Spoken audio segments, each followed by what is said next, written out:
What up guys? This is Kuya Nonito and Kuya Eddie. Every day, sobrang daming harina, asukan at iba pang ingredients ang kaharap nila para lang makagawa ng tinapay. Sobrang galing dahil sa isang araw kaya nila makagawa ng libo-libong piraso ng tinapay. How are they able to do it? For this vlog, aalamin natin yan because me and Yana are gonna be bakers for a day. Alright guys, so nandito tayo sa isa sa pinaka-OG na bakery dito sa Pilipinas, or let's say dito sa Quezon City, Metro Manila. So nandito tayo sa Kamuning Bakery Cafe. Since 1939. Tingnan natin kung ano meron sila sa loob. Ito yung oldest Pugon oven siya. 1939 pa itong dalawa. Dito din tayo binibake all the breads, all the cookies, lahat ng cakes. Ang theory ko, wala pa ako nabasang libro or anything, pero theory ko yung word na pandesal, bread of salt. In Spanish yan eh. Kasi ito, yung flooring niya, punong-puno ng asin sa baba to preserve the heat. Ito ang original bread of the Philippines. Bago nagkaroon ng pandesal, almost everyone in the Philippines, I think everyone, itong inakain, pandesuelo. Ito tayo kasama natin ang mga panadero, Kuya Nonito and Kuya Eddie. Yan. So, Ang mga master baker. Ang mga master baker natin. So maghahati kami niya ng gagawin kasi marami tayong klase ng tinapay na gagawin today. Ano po ba una namin kailangan gawin para makapag-start mag-bake? Kailangan mag-apron, saka mag-hairnet. Alright. Stop na natin. Ano pong next na natin gagawin? Bukas muna tayo ng kamay natin. Hugas ng kamay. Kailangan malinis ang ating kamay kasi magmamasa. So, ang una namin gagawin ni Kuya Eddie ay yung braso. Ito yung itlog. Itlog. Binasag ko na yung itlog. Okay. Ito yung egg white, ito yung egg yolk. Tapos ito yung sugar. Lagyan natin ng cornstarch. Tapos cream of tartar. Tapos lagyan na lang dyan. So, ngayon i-mix na natin. Very old school mix. Ay. Ito yung palaman natin ng braso. Lagyan natin ng loose milk. Pak. Fresh milk. For the mix. For the mix. Over boiling water. Okay na po yung mix namin ng braso. Wow! Laging ganyan? Tingnan nyo guys. From a mixture to that. How is that possible? Laging sa arms for the work. That.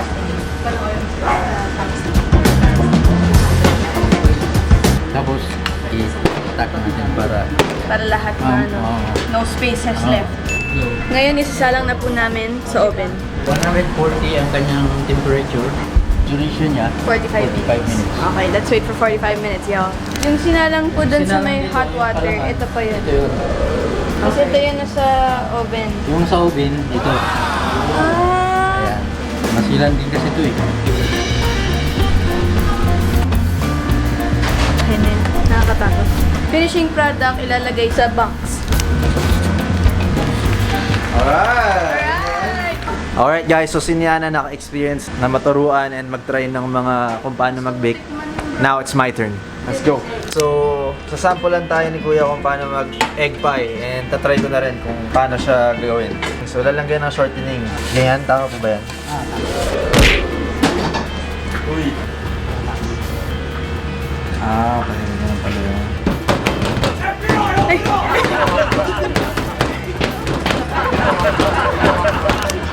Ilagyan natin ng lisay.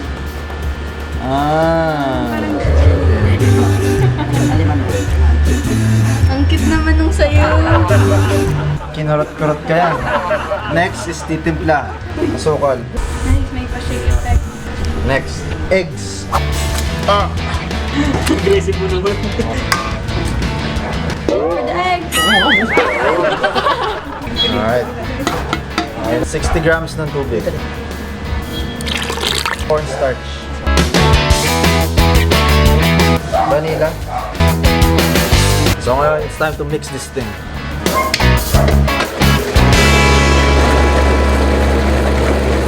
So, ito po yung nilagay ko po dun sa mais na tubig. Kasi ito na po ilalagay yung butter.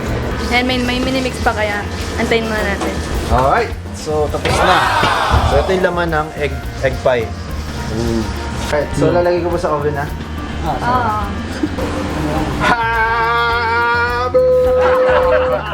Alright, napasok na natin sa oven. Ngayon, tayo na po ay magme-mix. Ayan, okay na.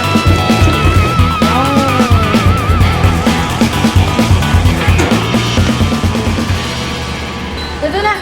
Luto na yung braso de Mercedes. Feeling ko kasi di ko po kaya, sorry, pero si Kuya na lang. Mas may... Perfect, perfect. Dito natin ilagay. Perfect. Lagyan natin siya ng snow powder. Snow powder. Gusto yung lahat. Init!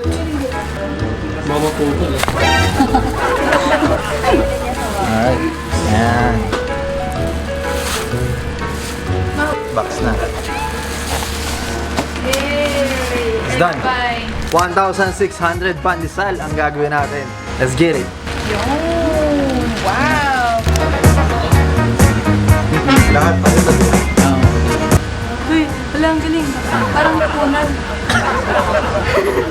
Alright guys, so ngayon we are gonna start making pandesal and tuturuan tayo ni Kuya Nonito kung paano magpandesal. So Kuya Nonito, paano ba gumawa ng pandesal and ano yung mga ingredients na kailangan natin? Unang-una natin gagawin, asukal muna.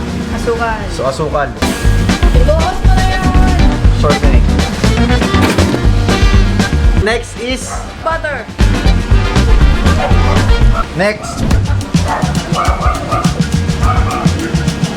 next is yeast. Now let's put the salt. S500. Bread improver. Next, tubig. 1 cup vanilla. 2 cups. Done na. Mantika. Harina. Isang malaking dough. And we are gonna close it kasi hahaluin natin ito. Let the starting, Haluin niyo pero malapit na pa. let the spinning begin. Whatever you do, don't press the red button. Lumapit. Alright, after 7 minutes, dough na siya. Ano po next natin gagawin? Bubuhatin. Bubuhatin natin yung buong dough. Hoy! Pinali mo muna.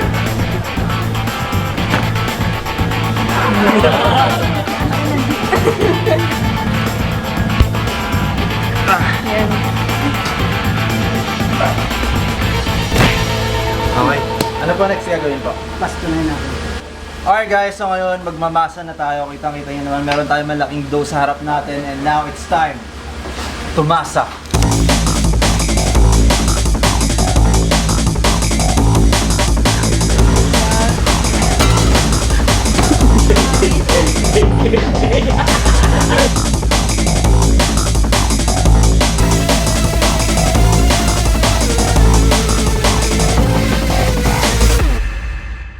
Mabilis matuto siya. Hindi na. Ito po. Mabilis din. Alright guys, so kakatapos lang namin magmasa. Ngayon, we are gonna wait umalsa yung pandesal. Alright guys, and we are back. So yung mga dough na minasa natin kanina is nag-rise na, umalsa na. For the rice. So ngayon, ikakat na natin siya. Let's go!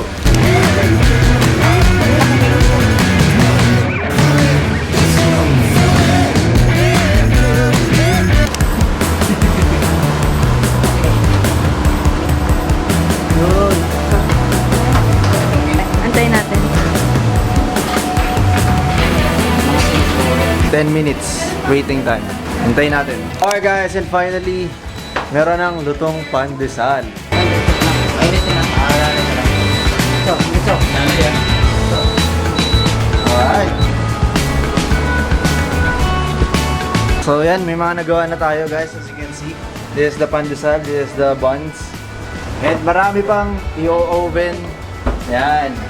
Ilang pieces po ito lahat? 1,375 na pandesal ang meron tayo dito.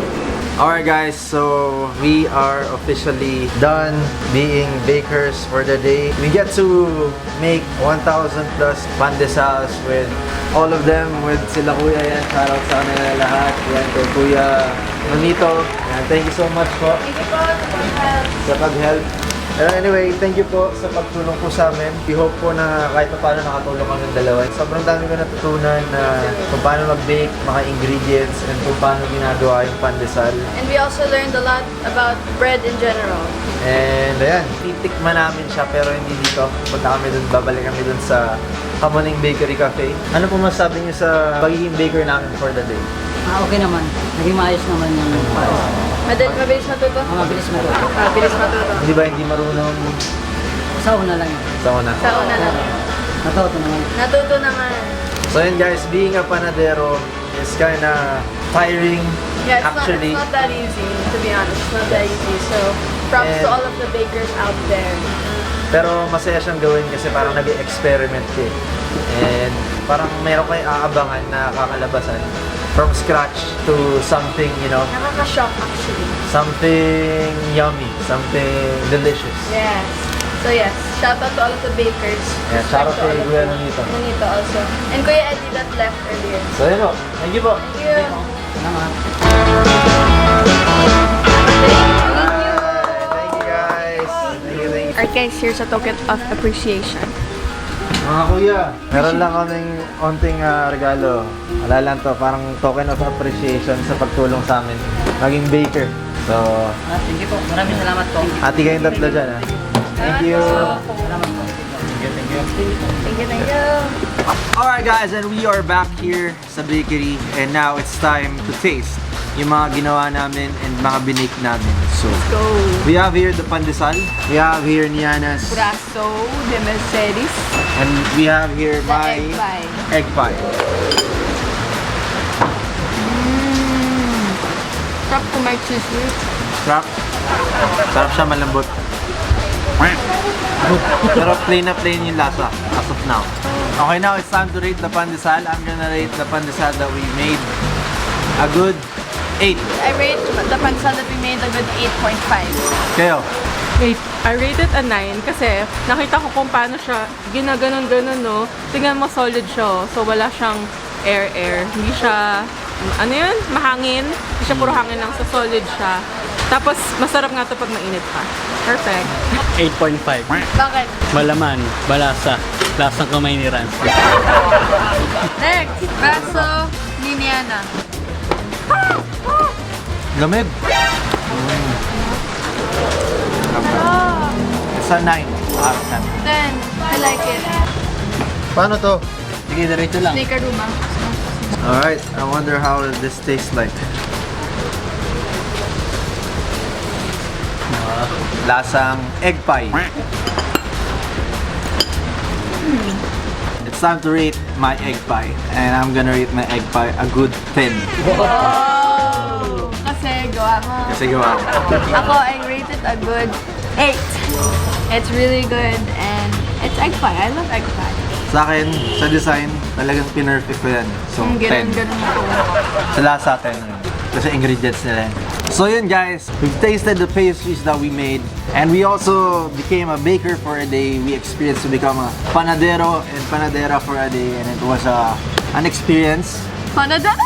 Thank you to Kamuning Bakery Cafe for letting us bake some pastries and teaching us. Mga nagturo sa amin na mag-bake. Thank you rin sa kanila. Shoutout sa kanila. Thank you so much. And kay Sir Wilson, sa mga shinare niyang history, yan yung mga history about bread ever since. So, we learned a lot. Yes. And yeah guys, Before this vlog ends, make sure to join GVO Network group below for some exclusive contents and interactions with the whole community, including us. So, see you there. click the link down below. Also guys, try to suggest some video ideas so that we can get some video ideas We need from it. you guys. We might actually make them. So, You never know. mag-suggest kayo. Thank you. Let's get it. Iboto natin si Rans and Niana para maging masaya buong Pilipinas. Mabuhay! Ay, walang tao. Thank you po, thank you po. Salamat! Mabuhay sa inyo! Hey!